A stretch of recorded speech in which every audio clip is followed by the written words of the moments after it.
One tag, 1 week, one shot to make it count. This is for the hunters who hit the road and get after it, no matter the odds. This is Drawn West.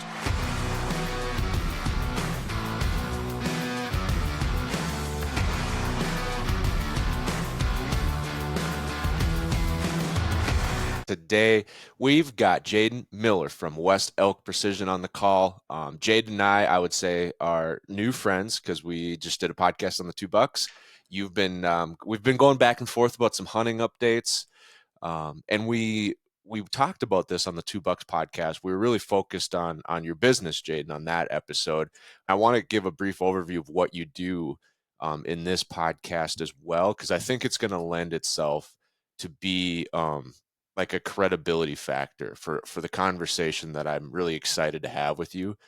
But I want to let the audience kind of get to know you and your history before we dive into some of these maybe heavier hitting questions. And so I'm really excited to have you here today, Jayden, and kick this podcast off.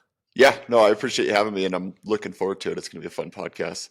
Yeah, so you've been doing a lot of great hunting this year. You've sent me some of the biggest mule deer I've ever seen, like trophy pictures too. I mean, you got some of the biggest mule deer I've ever seen. And the folks that are seeing clips of this, they're going to see some incredible animals behind you. So there's obviously you spend a lot of time in the woods, but so give us a quick overview for the people that didn't listen to $2. What is West Elk Precision? And like, basically, what have you been spending all of your available time on for the last number of years? Yeah, for sure. So when I got out of college, I went to college for gunsmithing, and once I got out of college, this was kind of the first thing that I wanted to do was start my own business, building custom rifles. As I started that, I was working in the industry, or I was working before. I was doing some fiber optics, and then as I worked there a little bit, I got a job in the industry working for XLR, and with that job, I kind of was doing this on the side and building West Elk Precision as much as I could. As that progressed, I got to a point where I could finally go full time with it. And so I went full time with this in April, and I've been doing it ever since. But with the jobs that I've had and trying to progress this, I've done a lot of shooting. Always been into the big hunting, big mule deer guy. I love hunting mule deer. So I've killed some pretty good mule deer in my day, and it's this year and last year were two really good years for both deer and elk. So I've had a lot of success with that. But the long range shooting still, I'm still doing a ton of it. My wife and I shoot a lot of competitions and travel all around the country doing that. And so we get a lot of rounds down range each year, and we do that really to progress our hunting skills and be able to extend our distances ethically. So Yeah.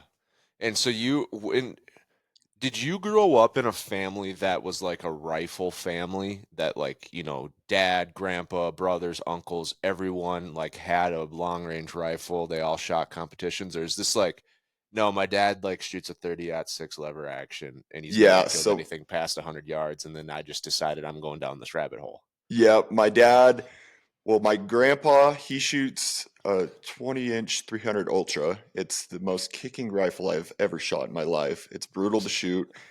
He doesn't shoot long range at all. He shoots a little 3x9 scope, and that's about it. My dad progressed a little more into long range shooting, but he's, I would say, your average long range shooter. He doesn't know much about it. So he did that. My grandpa on the other side of the family, he's the one that really got me into the long range shooting, and that's kind of where everything kicked off. He shoots a lot of long range, and he loves shooting tiny targets. So he's shooting, I think right now his furthest prairie dog is 1,300 yards, and then his furthest groundhog I think is 15. And we just built him a rifle. We're going to try to get both of those at a mile this year. So he's the one that really kicked that off for me as far as the long range shooting goes, and he's super knowledgeable about the long range shooting.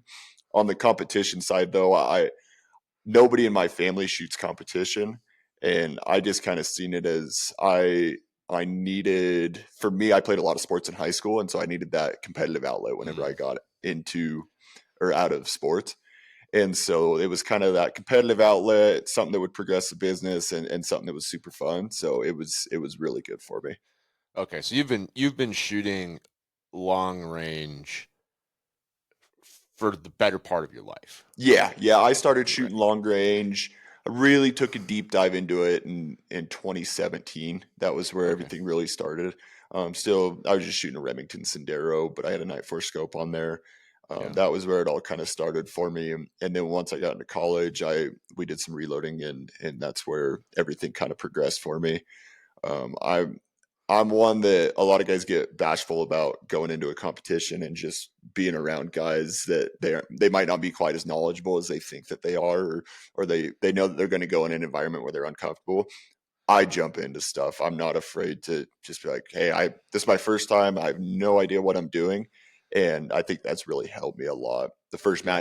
Actually the first match I ever shot, I signed up for a big national 2-day match that was right here close to us, and I go jump in. They're like, you got a squad with these guys. I'm like, I have no idea who anybody is, so I'm just going to throw my name in here. They need one more guy in there with them. Well, it ended up being Neil Davies from Hornady. He's their marketing director. And then it was Fred Eichler and his boy. And I was like, well, I guess I'm really throwing myself to the wolves on this one. Yeah. And No it was kidding. super fun. The competitions are super fun because it is hard to get into because everybody's kind of scared to get into it, but everybody's super friendly, super helpful. And that's what I always tell guys is if you're not comfortable doing it, reach out to me. I can give you pointers, and I shoot a lot of matches. I'm not afraid to shoot with you and help you out on them too. So anybody can Yeah. always feel free to reach out to me on that stuff because it does really help you progress your ethical distance and the shots that you're willing to take. I would love I would love to go to a course. Like I would love to do like a weekend, 3-day weekend shooting course. Hmm. Um, I think that would be awesome. I think it'd be super fun. I think I would learn a ton. And I'm a great shot. I have never, let's see, I'm a great hunter shot. Like if Hmm. we like preface that. I don't know if I've ever shot at an animal with a firearm that I did not recover. Yeah. I may not have always like not every single shot was perfect, but every animal I decided to shoot at, I brought home. Yep. I've passed a lot of shots that I it's just like I don't know if I pull the trigger if this is going to work out. Um, Yeah. and The so the thing that I've really realized with the competitions and what helps not just me, but my wife when we're shooting together, she's horrible to be around because she'll outshoot me all day long and it drives me nuts. But shooting with her a lot and then being in hunt scenarios with her is the speed. I can be there's an animal, I'm shooting it in 12 seconds. Whether it's 200 yeah, yards, 500 yards, 600 yards, like I can build a position, be down, ready to shoot and go. That's been the biggest factor for me is just how quick you can do that. right. Um, and then your follow up shots too, because you get a lot of guys that they Yeah, shoot. And my grandpa, he doesn't have that speed. He's a really good shot. If you lay him down, he has plenty of time to shoot and he's ready to go. But as soon as there's a miss or there's a factor where you have to be quick, that's where it goes downhill. And that's where I've seen my big progression in the PRS or NRL hunter shooting. yeah. And I've had to take a couple follow-up shots, and that's why I built the kind of the rifle I did. I didn't build it. I picked it. I picked the rifle I picked because of that. But I was just curious when you and your wife or people that shoot true long range, Mhm. where do you kind of draw the line between maybe just shooting and then long range shooting? So, like, for example, if I'm like, yeah, I'm a long range shooter, and you say, oh, really? Like, where do you shoot? And I go, I got this range behind my house. It goes out to 250 yards. And you might be like, oh, okay. Right? You're like, okay, that's not what I thought you were going to say. Yeah. Right? To me, that, where do you, and this is just a personal opinion, but where do you kind of draw that distinction between like, we're just shooting and now we're shooting long range? Yeah, so like you said, it all depends on who you're talking to, where they're from, where they're Right. shooting. And still for me, the more guys that I see that are quote unquote long range shooters don't know what they need to know. For me personally, once I'm shooting past 500 yards, I consider that a long range shot. Okay. And the way I consider it for myself is from 0 to 500 yards, I have all my data already laid out. The atmospherics aren't going to change it enough for me to have to pull my Kestrel out, and the weather or the wind I'm going to be able to read enough that I don't have to pull my Kestrel out. And so that's why I kind of, for my personal shooting, that's where I consider it to be longer range. That's where I want to have a little bit more time. I want to be able to look at it through my binos, read the glass downwind or downrange. Sorry, Yeah. read the wind downrange through the glass. Be able to pull my kestrel out, read it where I'm at too, and make that consideration. And anything 500 in, I'm pretty comfortable with just, I mean, unless there's like a crazy, crazy wind or something along those lines, I'm comfortable with going, yeah, it feels like a 10-mile-an-hour wind. We're going to hold 510, so we're going to shoot them. Yeah. And so that's kind of what I didn't have as much thought behind it. I would have also picked 500, and I would have just said, to me, long range is when you have to start worrying about more than just bullet drop and wind, Mm-hmm. like simple wind, right? And I'm using, when I hunt, I've never shot farther than 500 yards on anything. Well, I shot an elk at 540 flight distance, but it was like a 450, Uh, horizontal, yeah. right? Yep. Compensated distance.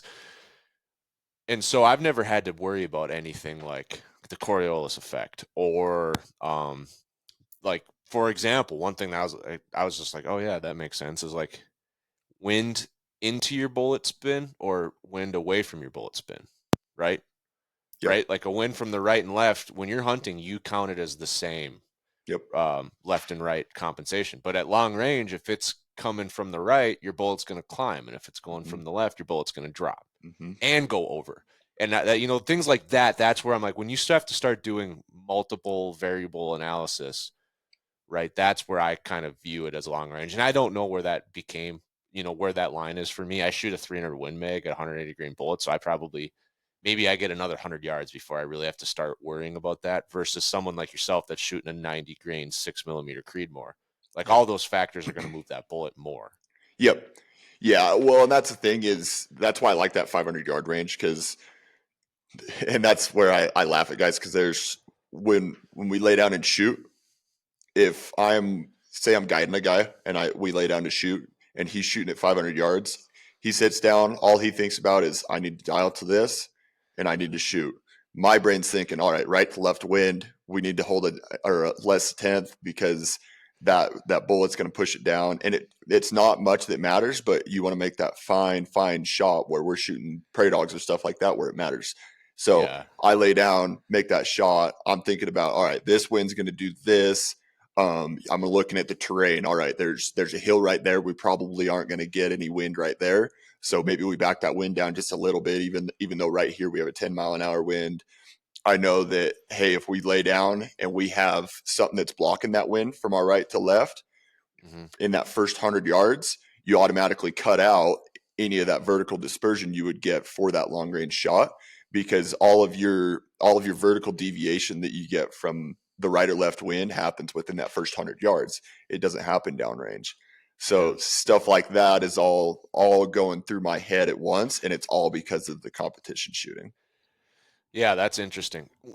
So another thing that I think about when I shoot is I'm always striving for one MOA groups. And that's not even a true MOA, because I don't count the the remainder, Yeah. right? I 1 inch per 100 yards, right? Mm-hmm. Which means if I'm holding a 5 inch group at 500, I'm very happy with that, right? And elk vitals are what, 12, 16 inches. Yeah. And so if I'm less than half at the range, that's another figure that I like to keep in my mind for any weapon. I like to have my shooting to be consistently less than half of the, required vital size, because in a hunting situation, you're not going to be as good as a bench on the range. You're not going to be as good as your bow in the backyard, right? You're going to have adrenaline, you're going to be sweating, you might be fatigued, um, goofy angles, Mm-hmm. you rushed. There's a million things, right? Yep. You are not going to shoot as tight a groups on animals as you will on targets. And so I've always kind of used that. There's a person I really respect, and I'd love to get him on the podcast, but he's a sheep hunter. He did his sheep slam with the bow, and that was one of the things he always said is like, keep make sure you can shoot, like, factor in a half or a doubling factor for your, what it's going to do. And he was talking specifically like, he's sending $40,000-$50,000 arrows, Yeah. right? Exactly. Like, you shoot this arrow, hit or miss, it's 50 grand. Yep. And so he's like, that's a lot of pressure. Like you are not going to shoot as good as you do at home when you like had a BS day at work and you're, whatever, you're just out there doing a therapy session. And so I've always thought that the 1 MOA per 100 yards is great. It's never failed me. There's not a big game animal in North America I can't tag at a hunting distance for me while I'm doing that. But Mhm. one of the questions I've always had is when you're a competitive long range shooter, right? You're shooting a West Elk precision chassis rifle. You've had training. You're a good shot. Are you? What is like an MOA that people would maybe consistently hold?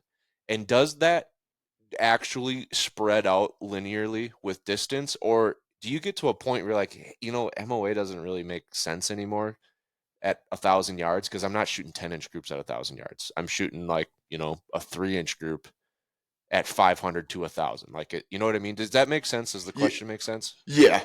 I think there's always that linear movement whenever you're shooting. Okay. Yeah, there always is. For me in the hunting though, the range that I'm shooting will change that because, like you Hmm. talked about, the adrenaline and all that. So for me personally, I would rather shoot an animal at 500 yards than 200 yards because I'm calm, I'm cool, I'm collected. Normally, I have enough time to build a really good shooting position. I'm rock solid. So for me, that's I'm more comfortable doing that versus a 200 yards. You run up, you see an animal, you're like, oh, holy cow, we're gonna have to shoot him real Yeah. quick. And so that's where I think there is some benefit to being a little bit further out. Now, 700 yards, you're starting to really push it. Right. You're getting out there where you're really having to compensate for a lot of these environmentals, and that's where some of that skill set comes in, where you need to be shooting a lot to really account for that. Um, Still, you still have a really good shooting position, but that's where some guys don't have the knowledge to they do that 500-yard shot. They run up there. They're like, holy cow, there's a deer right there. They run up. They don't build a good shooting position. They're not very solid, and they make that quick shot that's probably not something they should be shooting at. So it, Yeah. it all depends on the situation. All depends on where the animal's at. And that's what I've always tell a lot of guys they don't think about is if I'm hunting an area where we're close to some private land, and I think that animal might be able to move 100 yards and get into some private, I might not take that shot. Versus if we're out there, it's snowy, I know I'm going to be able to track the animal super easily. I might extend that out to 800 yards and take a shot because I know I'm able to track that animal super easily. So Mm. it all does depend on what the shot looks like, what the Yeah. surroundings look like, Yeah. and that can really change a lot of things. Yeah. What are you seeing guys doing, or girls, gals, either one? Like you said, your wife's a phenomenal shot. What's capable on like metal, on a long range, you're shooting off the bench. What are these guns and what are these new like shooting techniques that people are doing? Maybe not new, but higher level techniques, right? Better building a better shooting position, Mhm. using better equipment, better components, better bullets. What it's capable? Like, is it capable to get down to like a consistent quarter MOA group? Is it less than that? Give us a framework of like what's the glass ceiling? All conditions perfect on a range. We're not talking about animals anymore. Like what's capable? Yeah, the capability of the rifles, it's pretty amazing what these rifles can do. I For all the rifles I build, I guarantee them half MOA, and that goes Okay, for you can shoot factory ammo through it. It's going to shoot half MOA. So that's phenomenal. kind of Right. that's the biggest point. I mean, you do a really good load development on it, you get a really tight load, and you're going to be shooting in the point twos, point threes. I just went out and shot my wife's 6BR that she's going to shoot at a match show pretty soon, and it shot a 5 shot. I think it was like 0.18 inch. So Wow. super, super, super good shooting rifle. And But what's the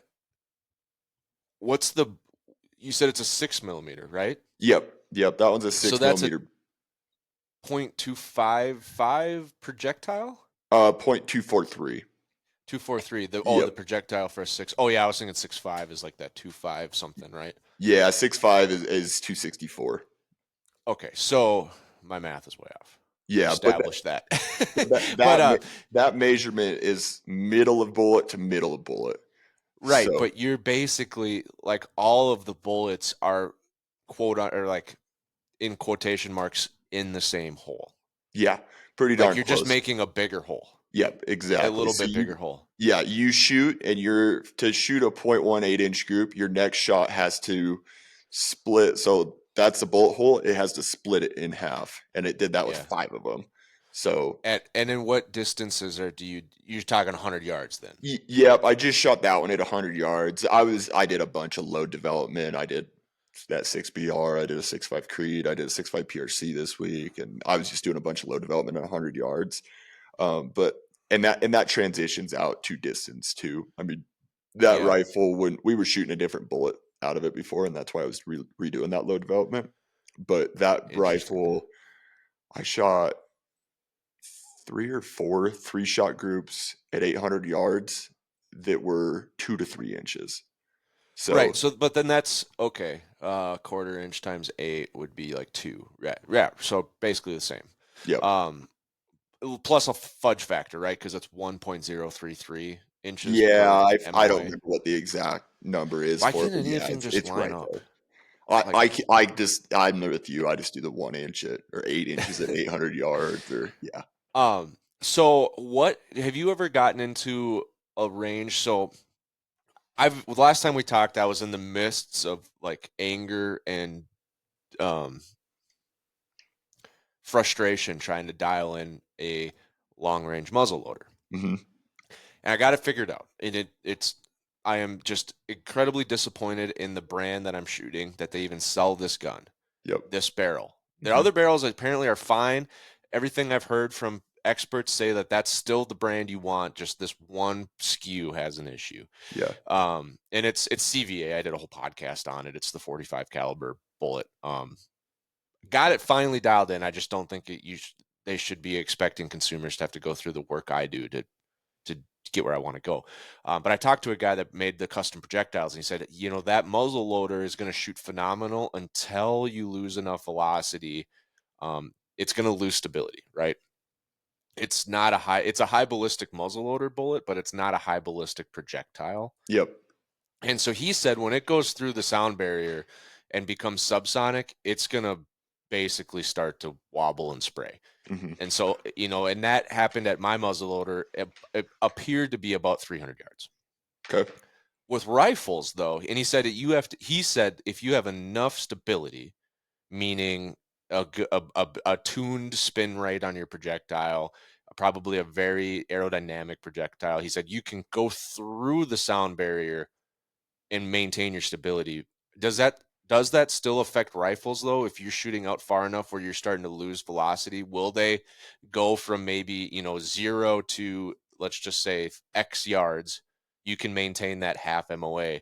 After that, like, it's just known, it's science. It's going to widen out to like an inch and a half or whatever. It does. I'll be honest with you. I haven't shot at those distances enough to know what it does, or be able to calculate what it does when it goes from that transonic to subsonic range, because it's so far out there on a lot of these cartridges that we're shooting anymore.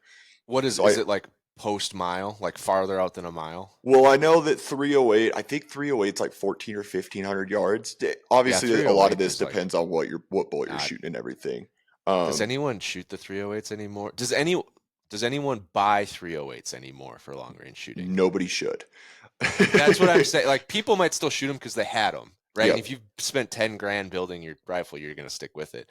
But to me, like, Abby could buy a left-handed 6.5 Creed or a left-handed 308, and I'm like, who's buying 308s anymore? Like, Yeah.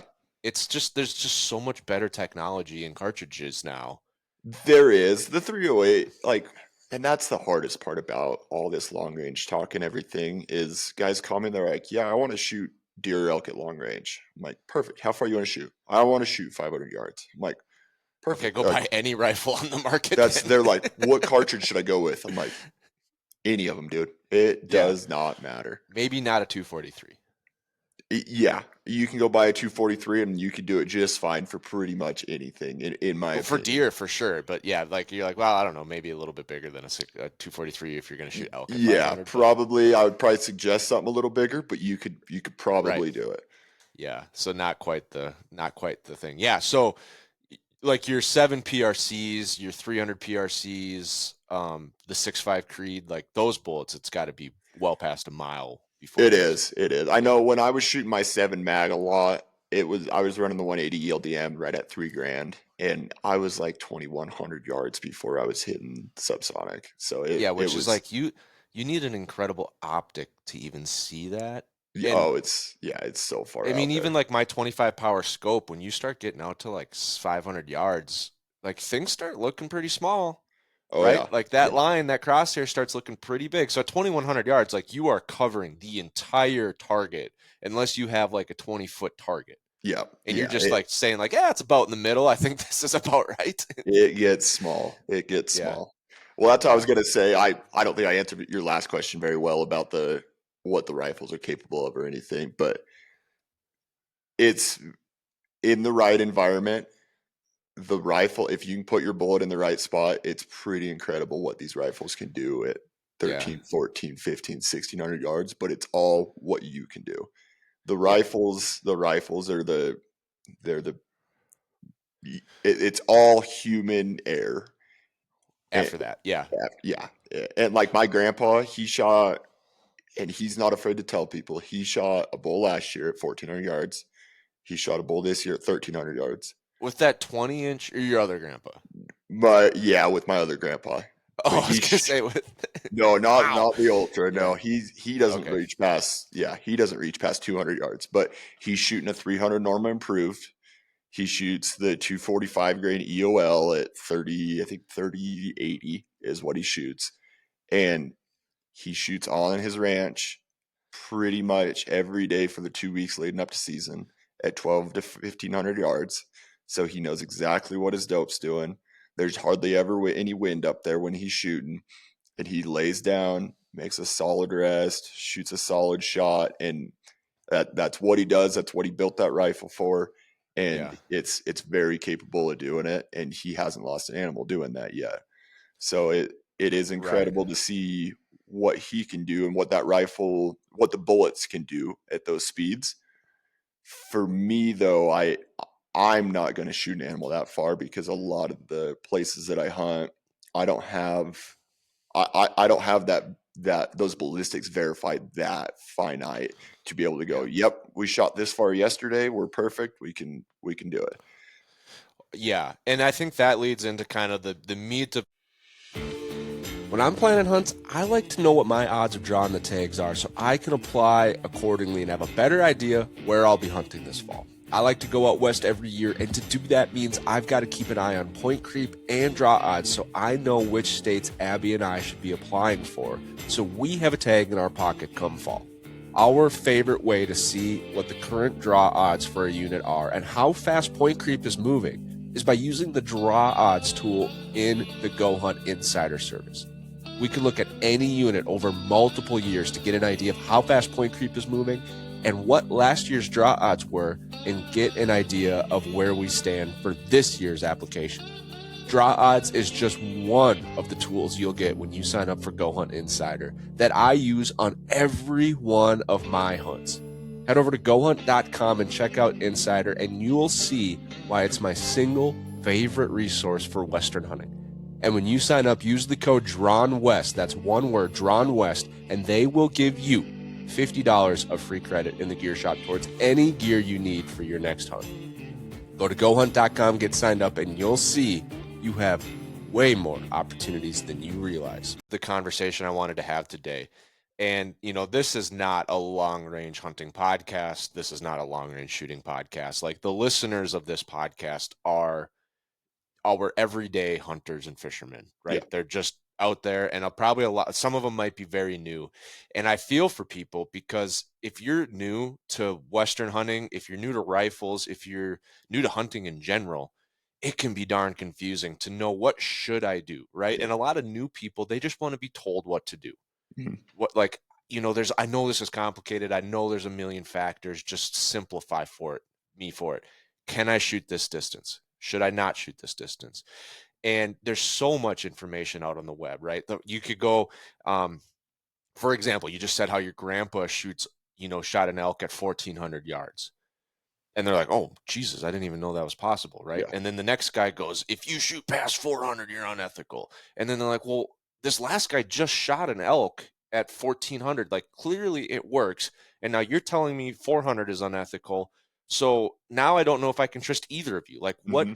you know what I mean? And I think a lot of the hunting industry, it can be that way, like fixed broadheads versus mechanical broadheads, right? Is the 6.5 Creed more an elk hunting rifle? Yep. There's so many questions where people are so polarized that it can be very hard for new people that are just authentically trying to learn what to do to like make their decision factor. And I wanted to ask you and talk to you about, what are those factors that people should have when they're deciding, um, what's an ethical shot for them? And I told you before we started, like, we're not going to put a number on it. Mhm. What's ethical for Brian Krebs is like half or less than what's ethical of Jayden Miller. I don't shoot as much as you. I don't have the equipment you have. I don't have the technique you have. I don't have the knowledge you have. I can't read wind like you can, right? So there's a different number for everyone. There's a different, and I personally believe there's a different number for every application. Yep. And so 100%. how do we go about determining that, for the application? Yeah. So for me, your initial rifle setup and like your range day before you go hunting. Here's Mm-hmm. what you have to do to get to a point where you can shoot at extended distances. So you show up to the range. Mm-hmm. You need to be printing a centralized, whether it's half MOA, one MOA, two MOA, your rifle has to be zeroed. And now that's not, I shot 1, 2, 3 shots Mm-hmm. into and they were kind of around the circle. Shoot 10 shots, get a really, really, really good zero. That's where most of your issues come when guys are having issues shooting at extended distances. And we're talking, I would recommend, like, some people get all goofy with their zero. Like, I want a zero at 250 because I think that's what my average shot's going to be. I always recommend zero at 200. That's what the whole industry was built off of. Zero at 100. So I'll get to that. 0 to 100. Okay, get a really, really good zero. The reason you 0 to 100 is you can see the vertical dispersion. If the wind picks up at 200, you're going to see it a lot more. You can get a really, really good zero at 100 yards on most conditions. I put it into my Kestrel and see what the conditions are telling me, because there is times where it's like, no, you need to be 0 to half an inch to the right and a quarter inch low. That's where I So, want to zero around. and is that your final zero? Yep, that's my final. I like to zero when the conditions are super mild, if possible. Okay. But if you show up, I got a guy coming in today that I'm going to be helping out for fourth season. If shows up today, it looks like it's halfway windy out, and we go shoot, and that's the only zero day that he has. We're going to go out there, and I'm going to set my Kestrel up and get where the zero should be, Yeah. at that 100 yards. Whether it tells me that if it tells me we should be a half inch right and a quarter inch low, I'm going to do that. So you're saying 100 yards because you can be more precise. You can start eliminating more environmental factors and Yep. just moving them out of the equation. And I agree with that 100%. Yep. Sound advice. I mean, when I start a brand new rifle, I'm bore sighting at 25, then going to 50 and 100. That's just where I've always done. Mostly for, like, hunting ammo. You can like verify your drops and stuff are making sense based on the box, because all the data on the box is always for a 200-yard zero, which I know you're going to say, like, the box info is like not the greatest to go Yeah. off of. I Yeah. use it as a reference. Like, is this making sense? Yeah, Am for I sure. And dropping that's, roughly 6 inches from 200 to 300? yep. And that's good stuff to do. So here's what I do. You Okay. get your good So zero. get a great zero. And we're talking, so for folks that are like, what is a zero? You're basically saying center mass of your groups is centered on your target, up, Yep. down, left, right. Your Yep. scope is aligned to your barrel. Yep. Point of aim is point of impact. Right. So that's where you start there before you do Okay. anything else. If it takes you 30 rounds to zero, who Doesn't matter. cares? Have a Yeah. good zero. So once you do that, you need some good data. I like to use a chronograph. You need to have a good muzzle velocity. Same thing. Okay. You don't want to shoot 2-3 rounds over that, especially if you're shooting factory ammo, because factory ammo can vary a little bit more. So have like the Garmin Zero is really nice because you can you can zero and get your muzzle velocity at the same time. The magneto speeds that you put on your rifle, you can't zero with those because having something on your rifle, touching your rifle, will change your Yeah. point of impact. Just talked to a guy today that was having that issue, and I was like, dude, it's because you had that on there. He's like, really? What I'm about just like, yeah. like a simple $120 Caldwell chrono? No, I wouldn't use one. It's not going to get you, you'll be able to get close enough without it. So I can talk about how to get your muzzle velocity without it too, um, Okay. and just use your calculator. But so those are your first two Right, that's what I things. did. I had a range where I could shoot as far as I was going to hunt. And so I just shot and basically French tuned my rifle. It's an archery term, but I basically walked back, tested, and like, okay, from 2 to 3 I dropped this many inches, from 3 to Yep, 4 I dropped that many inches, 4 to 5 I dropped this many inches, and then I calculated my bullet speed yep, because I had a yep. ballistic coefficient. Yeah, yeah. Yeah. So you get both of those. Those are the two biggest factors. Okay, Okay. you're gonna know for this, and in this example, we're going 0 to 500 yards. This will get you on right there. Yep. So you get your really good zero, you get your velocity, you can input all that into a good ballistics calculator. If you're using your phone, use Hornady Fordoff. It's the most user-friendly app out there. Mm, When you okay. go into Hornady Fordoff, you have to have your environmentals set to where you're at. If you don't have environmentals set, it will still screw you up a little bit at 500 yards, and you'll make corrections that you shouldn't be making. Mm, So once okay. you have those two, I like to. There's a lot of companies that are doing the CDS turrets. Hmm. You can do anything like that. You can write it on a card and put it on your Yeah. rifle. I like to have it on my turrets though.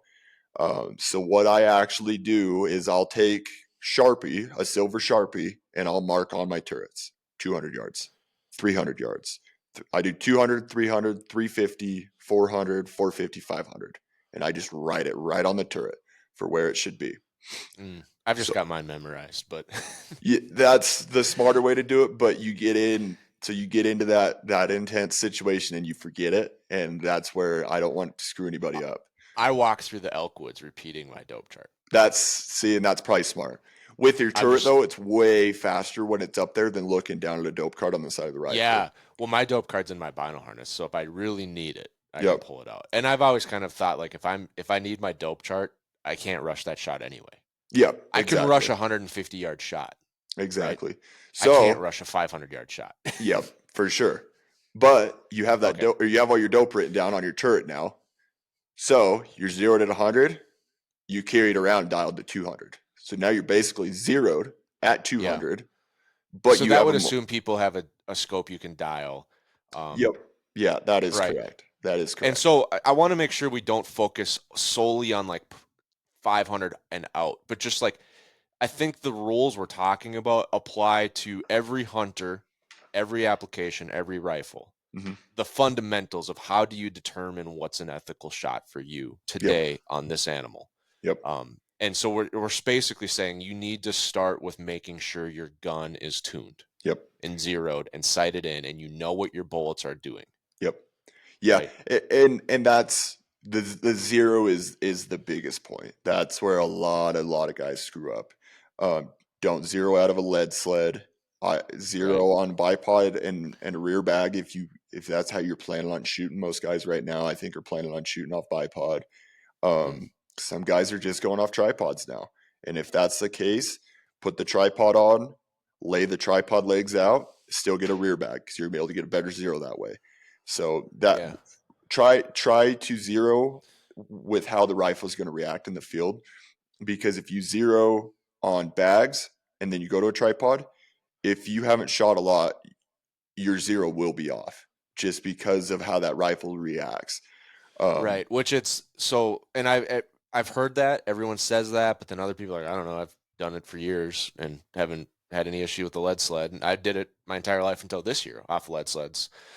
And so I had to look in, I like did some research on like, why is this a thing, right? Why is the whole lead sled a thing? And what I learned, and maybe this is just part of it, is like if you put your gun on a lead sled and you weight it down, right, to reduce recoil, when mhm. you shoot, your gun isn't going to move back like it will in a hunting scenario. It's locked in, which affects your forces, your equal and opposite forces we all learned about, right?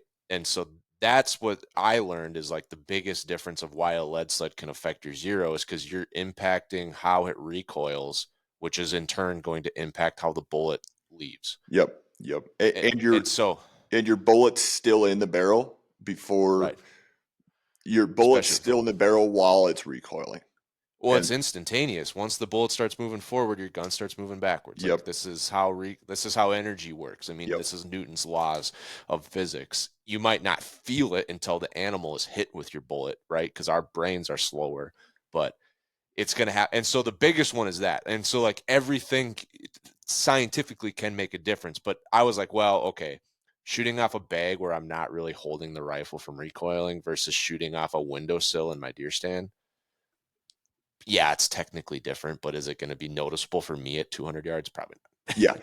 Yeah, And I just, that's what I tell guys is get as close as you can. right. I just want people to understand why, because I feel like a lot of times if you don't know the why, it's hard to believe the what. Yep. I Yeah, can tell for you sure. what, but if you don't understand the why behind it, you're like, I don't know. I'm just going to use the lead sled. Yeah, for sure. For sure. Yeah, And if you have a rifle that you're not comfortable enough shooting and you think you right. need to shoot it in a lead sled, get a new rifle.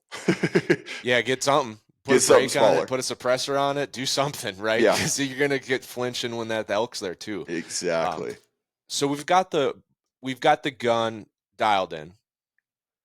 Um, what's next? We got it zeroed. Yep. Yep. So once you have it zeroed, once you have really good data and everything like that, the next thing that I look at for how far you can really shoot is the position that you're shooting in. As Okay. hunters, we always go to the range. We're shooting Like off of a cement bench. table. Yeah. We're shooting it prone, and that's every time I go out and shoot. That's how I shoot. Yeah. But if you can't get prone, if you're hunting in Wyoming and you're hunting in sagebrush that's 2 foot tall, you're not Mm, going to get prone. no. If you're hunting in Colorado out here and you have 6-8 inches of snow, you're probably not going to get prone. So that's the next thing I look at is how do we optimize our shooting in different shooting positions. So there's been a lot of guys right now are going to tripods for glassing. Have a rifle set up to be able to shoot off of a tripod. It's huge, and you can get so stable in different shooting Right. positions off that And tripod. you're probably talking about like the legit tripod setup where you have a mount on your chassis that you lock into a tripod. Yeah. So and You can that's make incredible improvements just by having a yoke on a spare plate. exactly. And you take your optic off, you put the yoke on. That's how my wife shot her antelope. It was 150 yards. But just having that will, for like the average hunter, like we're not trying to shoot 900 right now. Yep. Even if you're shooting 200, that will make a huge difference if you can't get Exactly. prone. Which Exactly. I've shot 2 animals prone with a rifle. I shot one reverse prone. I was laying on my back shooting uphill, which was a very interesting shot position. Yeah, I'm So sure. so we need to establish like, would you go as far as to saying like figure out what your group capability is in different shooting, like cross-legged, bipod, off a pack, off of prone, kneeling on a tripod, and be like, okay, if I can get prone, I'm shooting 1 MOA. But if I have to shoot off my pack, it's like 2 MOA. If I have to shoot cross-legged, it's 2 MOA. If I can shoot off a tripod, I'm back to 1 MOA, and know what those are and have those in your mind. Yeah. When guys are willing to put that much work into it too, they're going to put the work into to improve their shooting at different positions. So Yeah. I always recommend guys go. You can look at the craft challenge. Mm-hmm. It's a competition thing that they've started doing to really test how guys shoot in different positions. But they're seeing I think it was the average that they had, and most of these guys shooting this are competition shooters. There's not that many hunters that are doing it, but most guys that shoot, they shoot 3 shots prone, 3 shots low kneeling, 3 shots high kneeling, 3 shots standing. The average for that off of good tripods was like 6 inches, I believe. And some of the best PRS At shooters what out distance? at 100 yards, 6 inches? 6 inches. Off And of a tripod? yep, off a good, really right stuffed tripod with an Anvil 30 head, shooting 12 pound to 16 pound NRL hunter rifles, or even 20, 25, 30 pound PRS rifles. That was the average. The best PRS shooters are shooting 2 inches I okay. with So you're just with saying like with 30 pound 6BRs. that's interesting because I mean I don't have data. I have a singular data point that I shot my antelope cross-legged with a bipod at 318 yards, and I hit within an inch of where the crosshair was. Yeah, you should take it out though and try it and see. And all you need, I mean, you can look at the craft challenge. It's KRAFT, like Kraft mac and cheese, basically. But you can Really? look at that. You can see how they set up their target, and you can even just take a 1 inch pasty out, throw it on a piece of paper, and do it.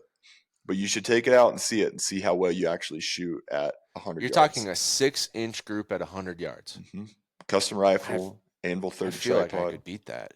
Yeah, you should try it. I'll 'Cause that fly was out to you. We'll do it together. yeah. Let's We'll do do a it. Let's podcast. do it. Yeah, and go shoot big Okay. deer. So, but that would be awesome too. So you have to figure out what you're capable of Yep. Yep. You have to on be the able to. range, Yep. On the range. On the range. And that's no and you get a time, no number, nothing. and it's going to be different for everyone. Yep. It's going to be so you get a number in your head. So we've done that, and I think that part of it is not a one-time thing, but there's a time limit each year, right? Yeah. Like you should always continue to try to improve your shooting year after year, shoot more. Yep. But at a certain point, season opens, and you have to call it quits for now and Yeah. say, "This is where I'm at this year." 100%. But what that craft challenge shows you too in those different positions is I'm a really, really, really good shooter at the high kneeling position, which is weird. Low kneeling, I'm pretty good, but then standing, I get worse. So I know when I get in the field and like at these competitions, I know, all right, I have to shoot over this sagebrush. I would rather go 3.5 feet up and shoot off my tripod than go 2.5 foot up and shoot at a low kneeling position, I which just is came up with an weird. idea that we should talk about after the podcast, like a product idea. Okay. I like it. Okay, I but always anyway, like product so ideas. so part of the shooting is determining what you're capable of, but determining which positions you should shoot out of. Yep. Yep. Just Like you could be like determining what, cross-legged. Like I'm not shooting cross-legged. yeah, determining what I you're hate it. I capable never of. get comfortable. Okay. Yep. Determining what you're capable of and then determining where, besides just prone, because everybody's going to shoot the best prone, but determining where, all right, I have to get elevated. Where am I going to shoot the best off this tripod? Yeah. So Okay. that's So another factor. Once so you get to that point, then you can go, all right, here's what I'm shooting at 100 yards and just use the linear movement. Okay. I like your half deal because that gives you that little bit of variance for wind. So say you're shooting 2 inches at 100 yards, which is right. really good shooting. So you're shooting 200 or 2 inches there at 500 yards. You're gonna shoot a 10-inch group when you're up in a low kneeling or high kneeling position. Do you think that? Okay, this brings up a great question. I'm just gonna put pause. How do you feel about the average hunter slash shooter um, extrapolating their distance versus interpolating their distance, right? And it's a data analytics term for anyone. I'm an engineer. I'm sorry. It's plagued me my whole life. Extrapolation means like, from 1 to 2 it did this, which tells me it should do this at 500. Yep. Interpolation says from 1 to 2 it did this, so I know at 150 it's going to be here in the Yeah. middle, right? I have Yeah. I have bounds of data on either end of this versus an unbounded where and the question is, do you think you should shoot distances that you plan to hunt at before you hunt at them Yes. versus taking an analytical approach and saying like, well, I did this at 100 yards, so I should be good out to 4. So you should shoot most of your shots at 100 yards. It's boring as hell. Shooting paper sucks. For But data for data. Yep, for and data reasons. consistency. So you should know that way. You know how well you shoot. Right. You still need to be out shooting steel at. So say you determine, all right, prone. I can shoot an animal at 500 yards. If I This is best case. Like I'm prone. This is on a target. I'm shooting 2 MOA. There's no wind. So if everything's perfect, I should have a 10-inch group at 500. we're elk hunting, let's just say for this example, and the kill zone of an elk is roughly what, 18, 20 inches. Yeah, yeah. So what I'm saying here is like I can get prone. I can shoot that 1 inch group at 100 yards. All right, I'm gonna shoot an elk. I can shoot an elk at 500. When I go to my tripod on a low kneeling position, I can shoot an elk at 300. Say when Okay. I go to a standing position, I can shoot an elk at 200 yards. Okay, so you break down that data Yeah. and you get to that point. And you Um, would establish your like glass ceilings for all these different positions. Like this is the theoretical limit, not theoretical. This is the limit. If everything is perfect and I can get into all these positions and the weather's perfect, meaning I know exactly what the wind is, probably no wind, it's broadside, because that changes. Your kill zone yep, changes if he's not broadside. yep, I can shoot 500 prone, 300 high kneeling, 200 low kneeling. Standing freehand is like 17 yards. yep, yep. So now once you have that from your data at 100 yards, Yep. okay, now we take it to extended distances. Okay. Because the factors that come into play when you're shooting at 500 yards is all right, I want to shoot and I want to be able to see where I'm hitting. You have to know who you're hunting with. Am I hunting with somebody who understands the corrections that I need to be able to make enough to where I don't have to be able to see that and I can just pull the trigger, don't need to watch anything like that. Joe Bob that's sitting behind you is going to go, all right, you need to come 3/10 left for your next shot and you'll be perfect. So those are all things that you have to take into consideration Yeah. and start practicing at that extended distances too. And verifying, it's basically verifying the data at 100. Yep, verified. Verifying your assumptions are right, verifying you can read wind out to 500 yards and make the right corrections. Because Yep, if you can't, that brings your distance back down, right? yep, and that changes with conditions and everything too. And then that also is a good time to verify. You can verify your dope at that extended distances too, and make sure that all your data is Yeah. correct there too. So it's a process. For me, I can tell you that me shooting at 100 yards, I I start to back off the rifle. I don't have near as good of recoil management because no matter what I do, if I'm shooting off a tripod, I'm not going to be able to see exactly where that shot hits at 100 yards. Laying prone, I can see it, but whenever I'm up off the tripod, I'm not going to be able to see it as well. So when I Yeah. get to shooting at steel at further distances, I load into the rifle a little more, and it Mm. changes how I shoot. You So can watch. Okay. that's where you want to incorporate a lot of that extended distance shooting. What I would tell guys is, all right, 2 months before season, we're going to go, all right, we're shooting paper for the next month and a half. Yeah. Okay. So go shoot, and you just data, massive amounts of data. And then you get to 2 weeks, 3 weeks before season, you go, all right, now is my time.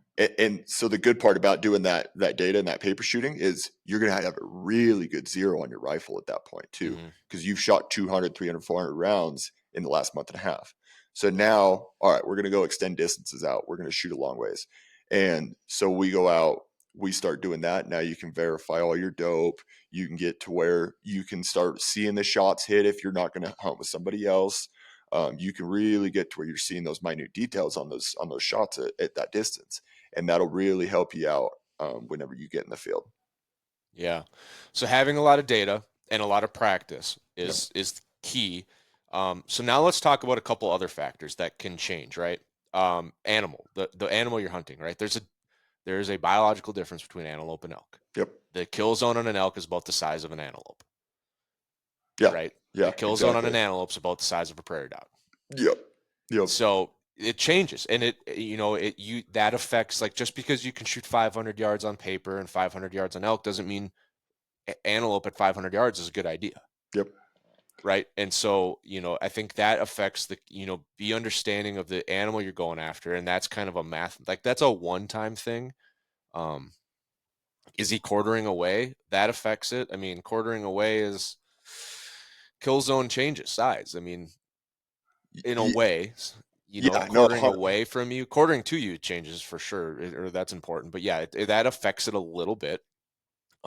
Maybe not so much until you really hit like a 45, then it starts to really get drastic. Well, 100%, 100%. And then you have to know what's gonna be able to kill that animal, where you need to put that bullet.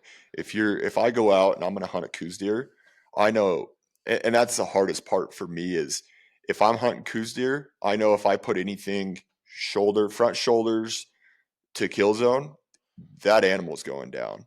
An elk, I gotta get it in the kill zone because I mean, if you punch one through the guts, it's gonna run a long ways. So Right.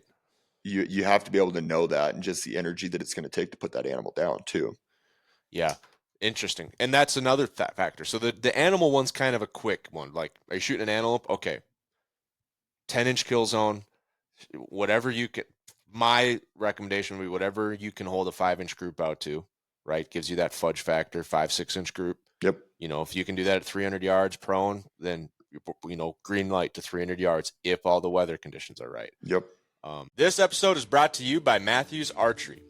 Folks, I just upgraded my Halon to the all-new Matthews Lift X, and I absolutely love it.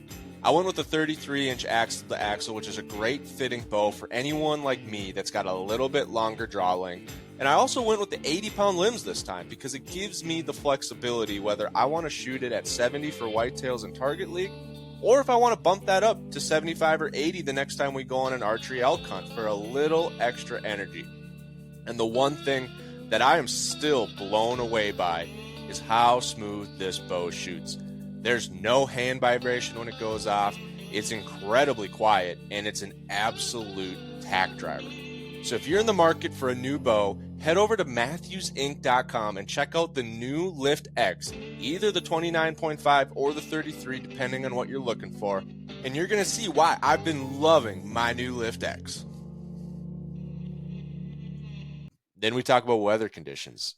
That's a hard one because they changed. They're drastic, like 35-mile-an-hour wind. Man, I don't know if I want to shoot 200 yards. Yeah. And so how do you kind of determine for yourself what weather conditions, how do you impact the shot distance based on the weather? For example, if it's 35-mile-an-hour winds, and you have not shot a 35-mile-an-hour crosswind yet, is that basically like we're bringing this all the way in until like mathematically that cannot make a good shot into a bad shot? Yeah. So it breaks down into the hard part about a lot of this is it breaks down into more gear. Like you get the tripod, and that's more gear, and you can update. Right. The average. Let's just say like first a tripod. Yes, the average guy's not hunting with a Kressel. Yeah. That's the hard part for me. It's a 35. You do because you have it. Yeah, it's an investment. Exactly. Why not? It's lightweight, but exactly. I'm not buying one.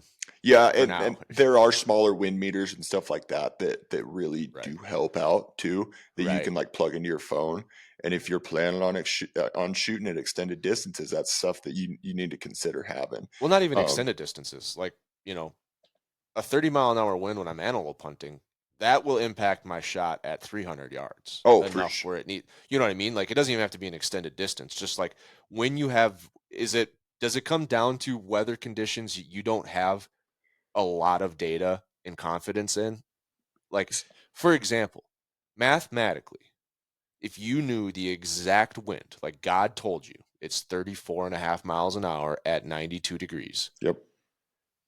You can adjust for that shot because you have the data, even if you haven't shot that exact wind, and you can put it right back where it was supposed to be. Yeah.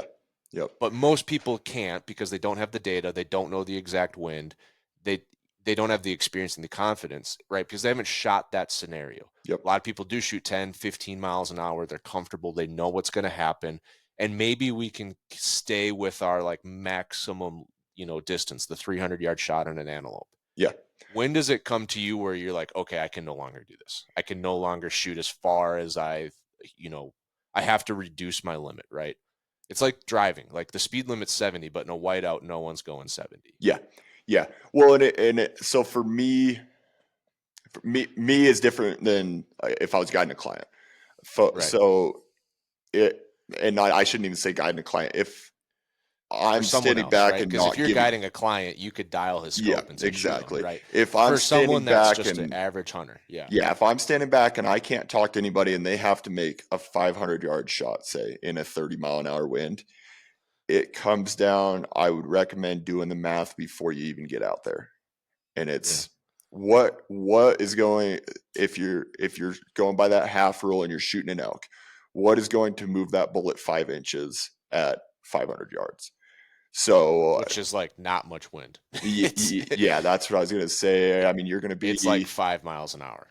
yeah, I you're, think my bullet is about 1 MOA, I think, per 5 miles an hour of crosswind. yeah, I was going to say I could do the math, but I'm going to make a fool out of myself, and guys are going to be laughing at me if I do. Yeah, If don't. But it's I, like 1 MOA doesn't sound like a lot at 100 or 200. Like I probably Mhm. wouldn't even adjust for a 5 mile an hour wind. But at 500, it's 5 inches, Yep, yep, which I can adjust for. But yeah, but then it's like, what's your confidence in reading wind? And so the point I just want to make is like, not maybe to say, how do I shoot this animal at 500 yards, but to say, this isn't a great idea. I need to get closer. yep, yeah. And so you need to do that math, and you go, all right, 500 yards, it's going to start affecting my bullet enough to where I really have to compensate it for it if in a 5 mile an hour wind. Yeah. So if you get out there and there's a breeze, you need to get closer. Yeah. I mean, that's just what it comes down to. If you're looking over and you have to analyze the terrain and go, all right, we're in a canyon right here. Hmm. We're not going to be able to catch all the wind because that terrain feature is going to affect the wind, possibly cause an updraft, maybe even a downdraft. Maybe that wind's coming over the top of the hill and blowing down because Right. that animal's just below skyline. Those are all things that you have to think about, and you need to be able to get in that situation and go, "Yep, I've been shooting 500 yards. I'm comfortable at 500 yards, but I don't know what's happening right there. I need to get closer."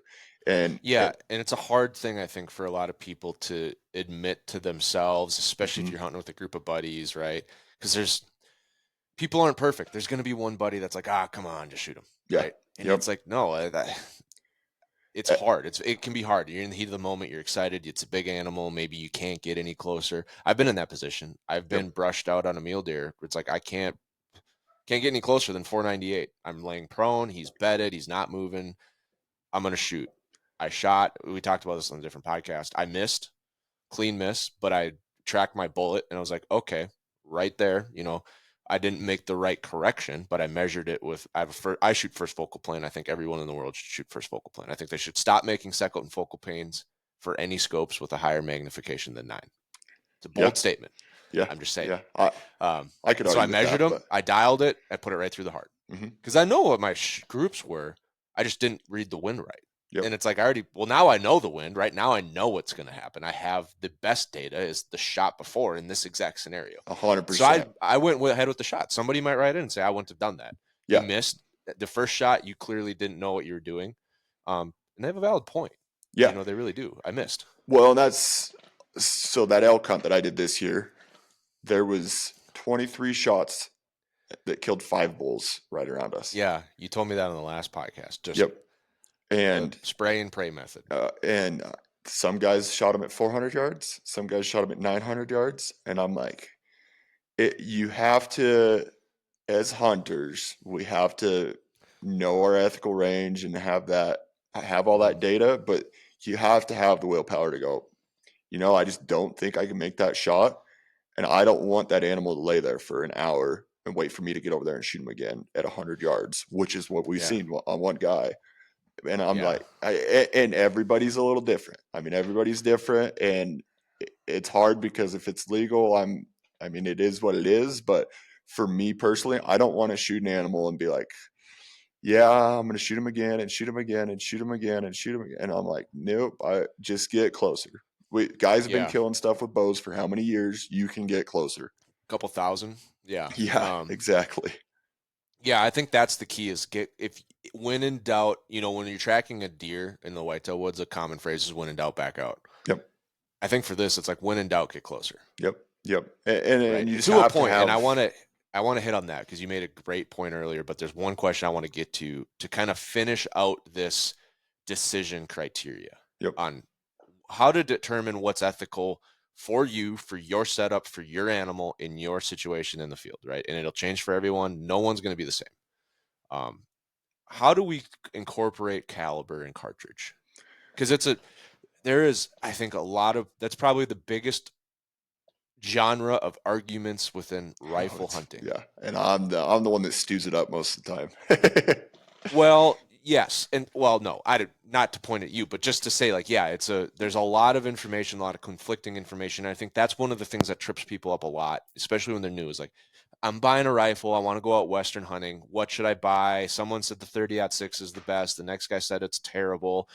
Snipers shoot 308. Should I shoot a 308 then? Everyone says the 6.5 Creedmoor is the best long range rifle ever made. Should that mean is it the best hunting rifle ever made? There's so many questions. It's so Mhm. many people going back and forth. But there is scientific data that there's differences between cartridges, right? The energy profile, the velocity, the ballistic coefficient, like they're not the same. You can't treat them the same. You shouldn't treat them the same. Um, I have a couple rule of thumbs that I go with. For whitetails, I like to be at 1,000 foot-pounds of energy, Mhm. right? Um, and everyone will say the first thing they'll say when I say that is like, you kill a whitetail with a 22. And I was like, well, first of all, I don't know. I tried to shoot a chicken with my 22 the other day, and it didn't even kill my chicken in the backyard. So everyone that says that, I do not think a 22 long rifle is piercing the brain, the skull of a whitetail. Yeah. That's my bold statement number 2 for the day. So that just stop with that, right? Yes, you have a point. Smaller rifles can kill animals. I like to be at 1,000 foot-pounds for deer, maybe 800 to 1,000, but really try to strive for 1,000. For Mhm. elk, I'm trying to get like more to like that 12 to 1,500. That's where I like to be. Mhm. Is there a way that you've kind of thought about this same question, and how would you determine like what a cartridge is capable of, Yeah. and how does that vary for different animals? Yeah, and that's the easiest one to sit down and calculate. Right, that's just a fact. Like that's just paper. Yeah, You don't need yeah. data to do that. You don't have to shoot a single round to go, all right, I can shoot an elk at this far with this bullet at Maybe this just to speed. check your velocity on your bullet to Yep. verify the data on the dope. But Yeah. yeah, But yeah, I mean that's the easiest one to calculate. You have to know where the bullet's going to perform, and that's where before you start shooting or anything, you go to bullet selection. hmm And so I start at bullet selection, and see what bullet is going to perform at lower velocities, and whether I'm shooting a 6 mil, a 7 mil, if I shoot an ELDM versus an ELDX, if I shoot a right. Barnes because I got to shoot a copper, all those bullets are going to be able to perform at different velocities. And so if you're planning on hunting and shooting at extended distances, choose a bullet that's correct, that's going to perform at that slower velocity. Um, like the Or EL, just figure out another, like that's maybe like trying to extend the range, which is good if you want to do that. But yeah, if you're just like, hey, I don't know, I'm not going to shoot 600 yards, but I'm just going to hunt. How do I know I picked the right bullet, right? So how do you determine what velocity a bullet's going to perform at? Most bullets will perform out to 500 yards, but there are differences, yeah, and and there's and they differences become in cartridges too, which is where right. where we're going to lead into. But um, you have to go off the information that the manufacturer's given you, which is Right. hard too because They the don't ELD, publicize it very well well, the ELDM's my favorite hunting bullet, and they don't give out any information, so you have to because it's go supposed off. to be a match bullet. It's not even supposed to be a hunting Yeah, bullet. exactly. So you have to go off what other people are saying. Um, So, just to simplify it a touch for the listeners, like mhm, there's like basically 3 types of bullets. yep. There's lead core bullets, which have been the standard forever Hmm.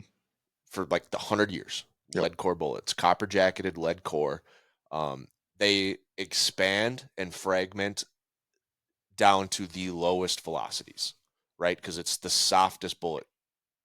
Obviously, everything has to be like a hollow point or an expansion tip of some sort, right? We're not shooting full metal jacket bullets for big game, Yeah. right?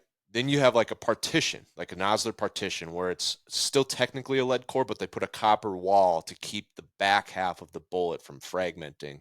But it's still lead in the tip, it's still lead in the back. It will still expand out and perform down to lower velocities. But if you switch to a monolithic, like a copper bullet or a copper alloy, those bullets aren't as soft, so they need more velocity and energy to expand properly. Hmm. That's the Hmm. basis of what we're talking about. Like there will be differences based on each bullet. Yep. They're not all created equal, right? Yep. Yeah. Your match bullets, they're going to have a little bit thinner jacket Right. because Because Lead, copper's expensive. copper's expensive, and lead is more consistent. Yeah. Lead's a lot easier to get a consistent bullet with. So your match bullets are going to be a super super thin jacket. Your ELDX, your Burger So they're going to EOLs, expand even down to lower energies and perform down even lower. So that's probably exactly. why you like them, because Yep. you are capable of shooting the long distance. Now you need to pick a bullet construction that matches your equipment and your skill. Yep, exactly, exactly. So your Okay. ELDX, your EOL, your Burger EOL, stuff like that. The bullets that your manufacturers are marketing as hunting bullets, they have a thicker jacket, so you have to have a little more velocity behind them in order And is for them there a to. good way to Google like what velocity? I know like my bullets that I shoot on my muzzleloader, but they're like a custom built by an independent person. Like he developed it himself. He knows everything about the bullet. Yep, So he's like, you need to shoot this bullet at this speed. Like this bullet's designed for thin-skinned animals like deer and antelope, not elk. You yep. need these velocities. It's not going to exit. It's going to be stuck in the back of the hide on the backside. You're going to get total energy transfer, which is fine. Like that's what that bullet's made for. Yep. You guys got to know that. How do you find that for like a commercially available hunting bullet? Because I've never seen that on a website. They're not great about it, unfortunately. You do so. Berger's been pretty good about it. The Gunworks guys have been talking a lot about it for where they're seeing different performances on the ELDM side. Yeah. Rock Slide, there's been a lot of talk on Rock Slide about the ELDM and where they're performing at for velocity wise, like where they're still opening up at on velocity wise. Yeah. Unfortunately, I wish more manufacturers could just come out and go, "Hey, we tested this on ballistic gel. We tested it on animals. We tested it on this. You have to have 1,200 feet per second in order for that bullet to expand." Some bullets are going to be that way. Some you're going to want 1,700. Some you're going to want 2,000. So It's what's the rule of thumb? You said feet per second or foot pounds of energy? feet per second. Feet per second. Yep. Okay. So Yep. It's all is there velocity like based on the expansion side of it. right? Well, that's still energy, Still right? energy, but like so a 6 millimeter 108 ELDM and a 6 millimeter. If I'm shooting 1,200 feet per second with, or if I hit an animal at 1,200 feet per second with that, my energy is going to be far lower than if I'm shooting a 180 ELDM at 1,200 feet per second. Both of those bullets are going to perform still at 1,200 feet per second, but their energy is going to be different. Right. I just meant like within the bullet itself. Mm-hmm. The weight's not changing on the way to the animal. Yeah, Changes after you hit the animal, yeah, right? yeah. But yeah. So is there a rule of thumb? Just a quick down and dirty, like if you're at this range for a lead core bullet, you're fine. Like is that the 12 to 1500? You're safe, or like a safe number versus like a monolithic? Because a lot of people are hunting with copper these days. Some states have regulation on Yep, it. yep. A lot of people just don't love the thought of ingesting lead accidentally. I'm one of Mm-hmm. them. I like copper. I think I like copper for a couple reasons, because I don't shoot as far as you, but they seem to hit harder. They seem to be faster. I've been liking what they do on smaller game animals, like just dropping them in their tracks to me, but I don't have as much data either. But is that where you're like, yeah, you probably want more like 2,000 feet per second for a copper bullet to perform? Yeah, there's a so oh, not cutting edge. Um, Hammer. Hammer's done a pretty good job on the copper side of things. On Okay. here's the velocity you have to hit an animal at. On as far as the ELDMs go, Rock Slide, they've been talking a lot about it. There's a guy on there that has his name's Forum. He's got a lot of data that he's published, and he doesn't really tell you what he does, but he shoots a lot of animals, and so he's kind of set that threshold, and he's kind of a verified source for a lot of that information, and so that's where I've been basing a lot of that off of for the ELDM. So Um, for the LDM, what's your number? What do you feel you need to be an ethical shot? I don't remember what the exact number was. I have it written down in the shop, but I know that with my 6 millimeter Creedmoor running the 108 ELDM at 2,900 feet per second at the muzzle velocity, I'm comfortable shooting stuff at 700 yards. Okay. Okay, Yep. so you've looked at that bullet and you've said, this bullet will perform to 700. Yep. You shoot enough. I mean, I know you shoot that on targets way past 700. Yeah. And so you have the data and you're like, this is on all three factors. My bullet is the right bullet for this. My equipment's the right equipment for this. And I have the experience and data to do this, right? Yep. It's really a three-pronged approach. Yep. Am I a good enough Yep. shot? Do I have the right equipment to consistently do it with the bullet? And do I have the right bullet? Yep. And you use those 3 to determine, and I suppose there's like, I guess it's really 4 because it's what animal, Yeah, right? 100%. In the, No, so yes, it's all gonna yes and change. no though, because it still goes back to, and you have a little bit thicker skin on an elk and stuff like that, to where you might reduce the range a little bit. But all I need to know is where's that bullet going to perform still. Where's the bullet going to perform on this animal, right? That's the bullet selection. What animal am I shooting? Which kind of gets into the, the shooting capability aspect of it, right? Yep. If you're a 6 MOA shooter, you have all the, well, that would be terrible. If you're a 2 MOA shooter, you have the animals figured out, right? Yeah. Yep. You probably can do elk out to 500 if you can consistently shoot 2 MOA. You can probably do deer out to 350. You can probably do antelope out to 250, 300, right? Yep. I mean, you can just kind of do the math there. Yep. So yeah, so that's how you figure it out, and it's a lot of information. I There feel is. bad for the listeners because it's like they're like, I just want to just tell me how far I can shoot, and then we just gave them a whole bunch of formulas Yep. and work to Yep. do. A bunch of work and a bunch of money and ammo. I can Yeah, tell you, I shot 80 rounds this week, so I'm yeah. I'm just trying to get back into it and shoot a lot. But leading But up when to it works, when you do the work, it works out well. I mean, you've had, so you shot 1 buck with a bow this year, so that's kind of a different topic. But you shot the other one with the rifle, right? yeah, that archery buck, it was last year's buck, but this Oh, year okay. all the animals I got this year were with a rifle. Um, I, I shot so this year we all we shot this year was my 6 Creedmoor for hunting. We shot my buck at four something. And I've never seen an animal drop like that before that wasn't a spine shot. I was like, holy cow. Did you get an exit? I didn't. And you hardly ever Do you? will with the one with the ELDM. Right, because that bullet's meant to expand, probably actually meant to fragment Yep. Yeah. and I want have that. 100% energy transfer. Yep. I want the bullet to get through the ribs and then look like I shot the animal with a shotgun. Right, which is what it's intended to do, very lethal. I did not get an exit with my muzzle loader, and he dropped in his tracks as well. Really? Before the smoke even cleared, he was collapsed. Yeah. Um, Yeah. and so I wanted to ask you, what are your thoughts? Because I've read a lot of literature going back to like Teddy Roosevelt, commenting on how he thought faster bullets, like a 270 Win, is more effective at dropping deer in its tracks than a slower, heavier bullet like a 300 Win mag. However, I've also been seeing that like when you get 100% energy transfer and high bullet fragmentation, that also can cause a lot of animals to just collapse on their feet too. So where do you stand on it? I think it's almost two like modes of transfer. Like the speed of it kind of just sends like a seems like it kind of just sends like a nervous system shock and they go down versus like the total energy transfer. I think just pretty much flips the light switch. Yeah. I think a lot of it depends. The hard part for me is a lot of it depends on your bullet placement. If you're anywhere near that spine and you can get some spine shock, it's always going to go down. Mm-hmm. For me, I've seen more animals just dropping their tracks using the ELDMs, but I also shoot a lot of ELDMs and I have been shooting them since 2017. And Right. so, and I help guide every once in a while, but I'm not around 30, 40, 50 animals a year that get shot. I'm around 5, 6, Yeah. 7. Yeah, So it's kind of like saying I see a lot of animals die with this bullet, and you should be asking, well, how many have you seen dying with others? And you're like, none, because I don't hunt with the yep, others. And you're like, okay, well, exactly. Exactly. I don't know if that's causation; it's just a correlation. Yeah, well, and all the guys that I shoot with and build rifles for Yeah, and all that, they all shoot ELDMs too. So yeah. I don't have a huge sample size for So anything else. but you shot the mule deer at in the fours Yep. with that bullet, Yeah, I and it think he was like performed well. 430, but he just dropped. Yeah, I haven't seen one drop like that that wasn't a spine shot.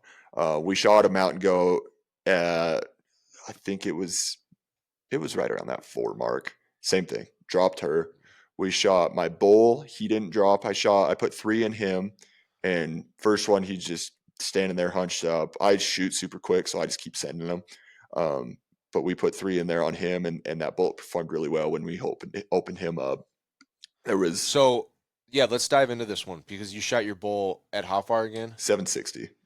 760. You Yep. shot him with a 6 millimeter Creedmoor, 108 grain bullet.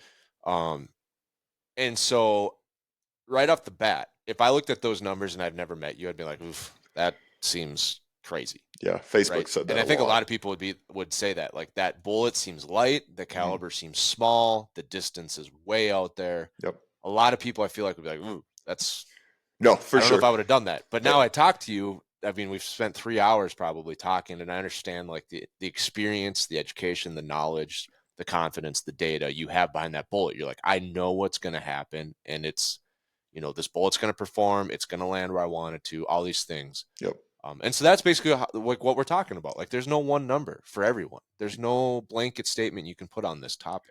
Exactly. And for me too, with being a rifle builder and doing the rifle builds and talking to the guys that I do, I want to have the experience with smaller cartridge. I know I can go and shoot a 7 PRC and kill an elk. I don't need to prove that to myself. I know I can do it. Mm-hmm. I know I've proven to myself I can go take an 18-inch 6.5 PRC, and we've shot elk. We've shot elk through shoulders with that 147 ELDM, and it's performed really well. Next step was, all right, I'm going to take a 6 Creedmoor, do a 108 ELDM, make a 7.5 pound scoped rifle, see how shootable this rifle is, because that's a lot of it too, is how shootable and how well can I shoot this rifle? How comfortable can not just me, but somebody that doesn't shoot as much? Can I take Jim Bob that's coming out here that doesn't shoot more than 10, 20 rounds a year? Can I put him on a little 6 Creedmoor that has no recoil and he be more comfortable behind it? So that was a little bit of the kind of testing that I did this year on that 6 Creedmoor. But the hardest part is my sample size is still so small, because we killed 6 animals with it this year. So but for me, when you say it performed really well. The elk bullet performed well. So do you know where all 3 bullets landed? Yeah. So I did, the first shot was right behind the shoulder. The next shot, like a heart shot, no leg bone. No, little high, like high lung shot. Next shot was, but no bones. No bone. Like rib bone or whatever. No bone on that. No shot. Okay, so a double or a lung shot with no leg, and then what was the next one? The next one hit leg, penetrated through the leg. So that was good to see for the arm or the blade. Went through the blade, like the okay. Yeah. Okay. So went through the blade, and then the third one was neck. So, and that one put him right down because it hit some of that vertebrae. Okay. And so was he kind of turning then or something? No. So we knew that first one was a kill shot. And so at that point, it's just get him down.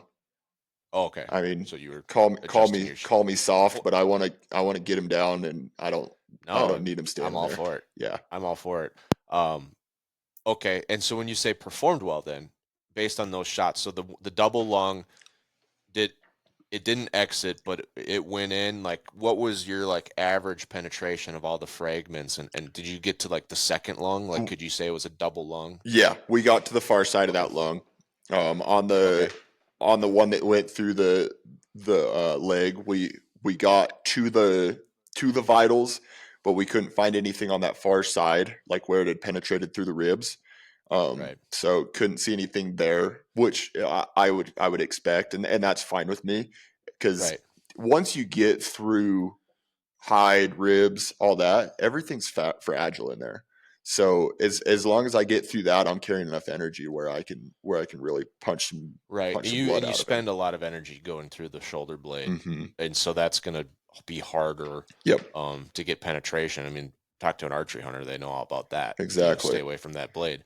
And then the neck, kind of same thing, went through, hit some bones, fragmented pretty good. Yeah, and we didn't break down the neck quite as much just because we weren't pulling any meat out of there.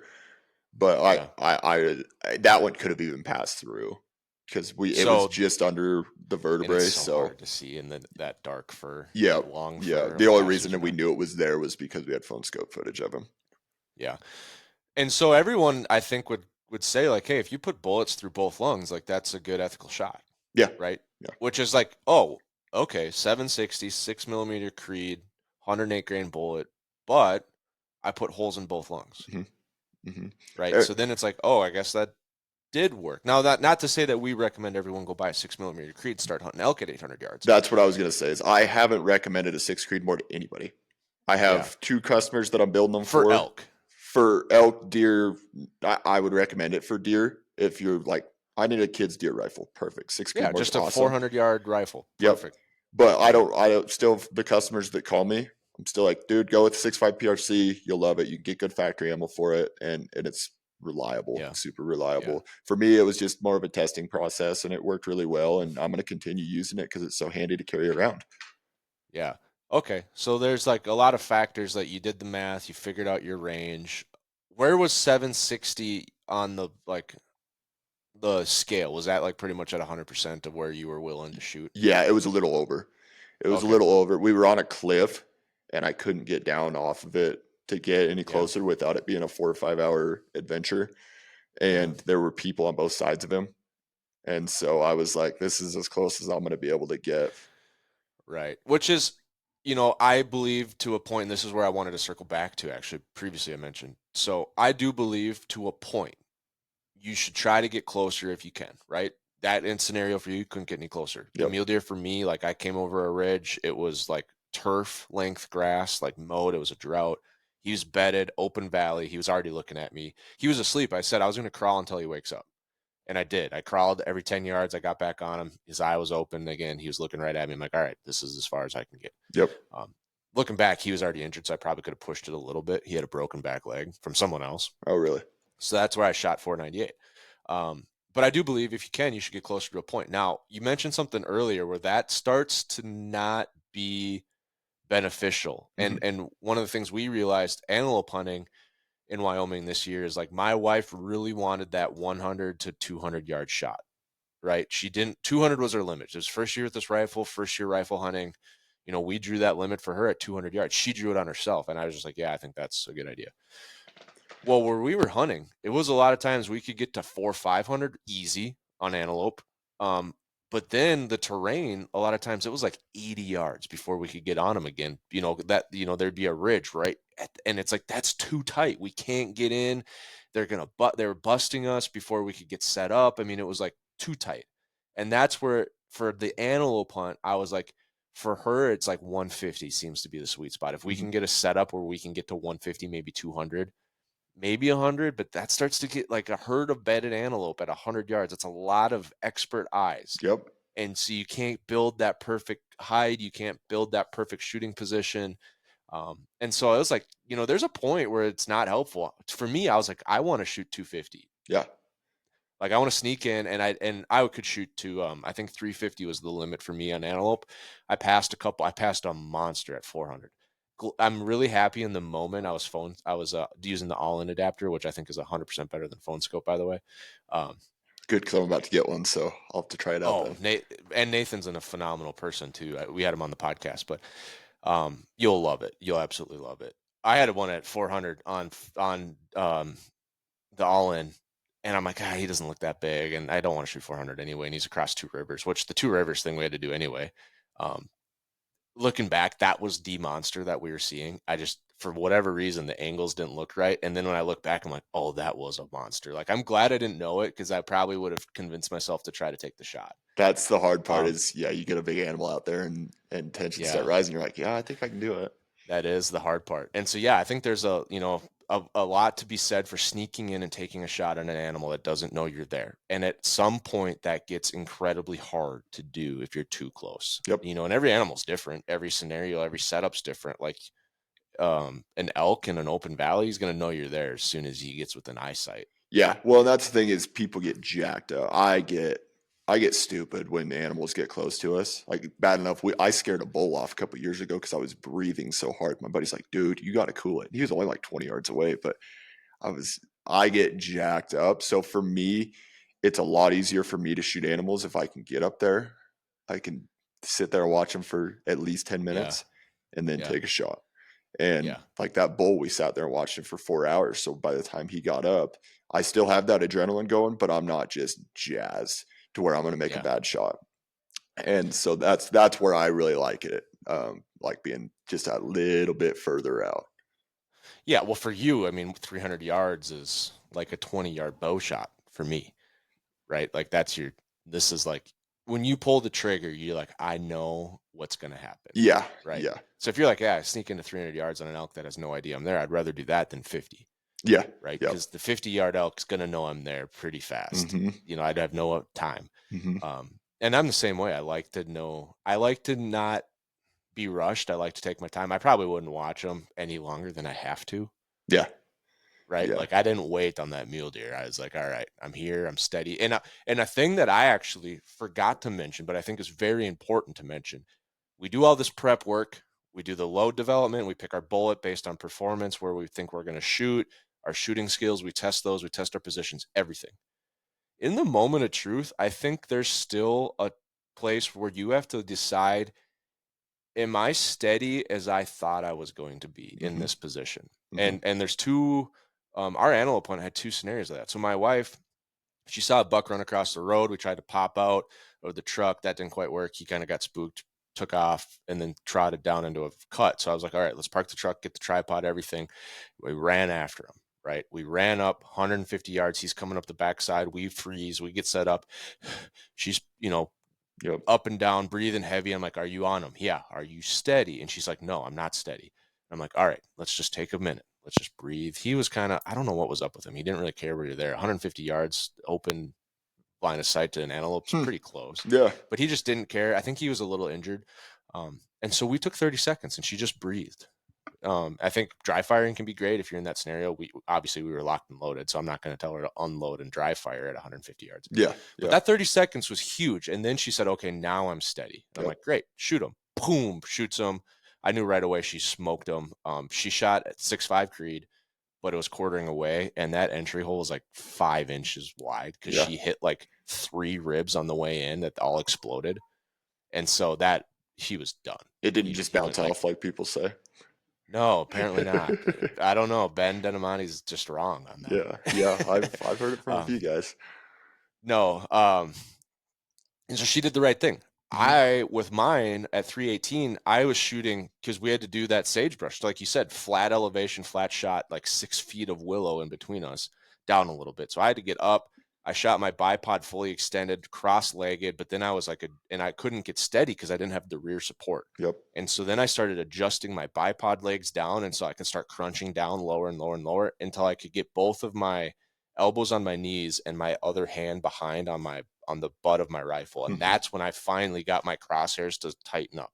Yep. And so it's like, I was floating across the whole antelope until then. I'm like, this is not going to work. Because you're never going to shoot as tight as your crosshairs float. That's my thought process. Like if your Exactly. crosshairs are floating out of the vitals, your bullet's going to be wider. You have to be mentally strong enough to realize that I am not steady enough to make this shot. Yeah. Yeah. And everyone wants to be successful, right? Everyone wants to one shot animal collapses. And it's just like, if you do a couple of these things, you probably will. Yep. You Yep. probably will take one shot and dump them. Yep. And so that's where it's like, we're not trying to convince people don't take shots and don't fill tags. It's just like, how can you do it better? Yeah. And how can you know when it's not going to work? Because nobody wants it to not work. Exactly. And that's what it all really comes down to for me, because I've been around a few rifles that we've had to, or a few animals that we've had to chase around while they were wounded. And for me, it Yeah. comes down to, I feel so much worse when something like that happens than if I just Yeah. let an animal pass. We got over there on him the next day, and maybe you don't get on him the next day, but you feel so bad when an animal is out there, whether it's suffering or you think he's dead, but you're not quite sure. And Right. I just don't like that. So I tend to get further than some long range shooters do, but for me it's worth it. I don't want to be out there worrying about him. Yeah. No one likes that. And those are things that you can kind of walk through and determine, like, where should I shoot? And that's the only question we're trying to ask. Help people determine that for themselves. Hopefully they learn some stuff. I learned a lot. I Yeah. learned a lot about the data and the science side of the bullets and the performance and things like that. But yeah, it's really not to say what is and what isn't ethical for anyone else but yourself. Yep. And the Yeah. long range shooting stuff, there's always more to learn. I've shot freaking Oh, thousands of rounds in the last few years, and I continue to learn and learn and learn and learn. And every year I think I'm like, oh yeah, I got this all figured out. And I go out to a match and I learn more and learn more. And you learn how a rifle reacts, and you learn how often you have to be cleaning, and how often there's that's an so many interesting different scenario. things. And then you start reloading and you're like, holy cow. Do you think quick hitters? Do you think a clean rifle in most hunting scenarios will shoot similar enough to a dirty rifle? I like to have 10 rounds down the rifle before I shoot anything. Okay, so Whether that's it's kind of a rule of thumb. Most people, because a lot of people would like to keep their rifles clean. A lot of other people like to say the last shot went here, so I'm not going to touch anything. I'm And not I'm gonna afraid. hunt with it I'll shoot like 200 that. rounds before I'll clean a rifle, though, depending on the Yeah, cartridge. On a yeah. Magnum cartridge, 100 rounds, clean it. Yeah. But every My rifle's different. muzzleloader is not the same as that. Yeah. That's Well, that's like different we've world. talked about. Every rifle's different. Every barrel's different. To a factory barrel, Yeah. you might have to clean more often, and you have to shoot enough rounds to where you know how that rifle's going to react. Because I have a 6 Creed barrel out there right now that I shot in competitions. The barrel's got like 3,100 rounds or something ridiculous on it. Never been cleaned. Do you have a partner for ammunition? Yeah, me. Oh, well, yeah, you make your own, but for the components I at don't. least. I don't. Nope. We should get you one. I'm Y- gonna start a petition. Get yeah. Jayden a components. Get him signed up with Hornady. Get those ELDMs Yeah, shipped to you. I've been working on sponsorship stuff and stuff like that. Right now I got a tripod sponsor and an action sponsor, but I want to get the components cuz they would help me a lot cuz we shoot so much anymore that it's ridiculous. And the amount of time that I spend in that reloading room has gotten horrible. Yeah, you should probably clean that room. Yeah, Probably got a couple. Probably a big explosive factor in that room by now. there's powder everywhere. Yeah, Yep. I've noticed that just with a little bit of muzzle loader, loose powder reloading I've done. It's like, oh shit, and I try to pick up every piece that I drop, but sometimes you really mess it up and you Oh gotta yeah, let if it I go. tried to do that, I wouldn't be able to be on here right now. I'd be out there cleaning it still. You should get a little robot that like automates your like. I'm sure you have like a multi-stage reloader I don't. I run everything on a single stage. just for precision. Yep. Yeah, and Do it's you? cheap So too. everything you shoot is like precision. Like you don't ever say like this. Today isn't about being precise. It's about reps, and I'm gonna shoot like a lower grade, cheaper ammo. I don't. I don't. Everything I do, I buy everything in bulk and reload everything in bulk. I have a couple high school kids that because I coach the high school wrestling team too, and so there's a couple of them that end up needing money sometimes. So they'll come over and do my brass prep for me sometimes, and just sit here and crank out brass for me. And Yeah, they don't do any customer stuff, but I'll let them do some of my stuff, and so that helps a little bit, but it's still I a should lot of bring you all time the to reload brass I room. have if we ever come out that way. Just be like, here's some brass. I save it all, but I never reload, so you can go wild. I have 1,500 pieces of 6.5 Creed brass for my competition rifles, So and you already good there, and you probably don't want to mix brass brands I either. yep So yep yeah, it's all the same Peterson brass. So interesting, yep. interesting. Awesome. Well, before we break today, give folks a chance to follow along with you, West Elk Precision. If they've got more questions, wants maybe to take the next step, do some coaching, or maybe get a long range rifle build started with you, where can they reach out and find you? Yeah. Facebook is West Elk Precision. Instagram is West_Elk_Precision. You have to type in an exact because apparently I'm shadow banned. I'm on YouTube, West Elk Precision on there. Some of the videos on there is good content. Don't expect super high quality videos, but expect some good information on those. Um, Yeah. any of those, and always feel free to reach out. My website's westoakprecision.com, and my cell phone number's on the bottom there. So you can always shoot me an email or give me a call.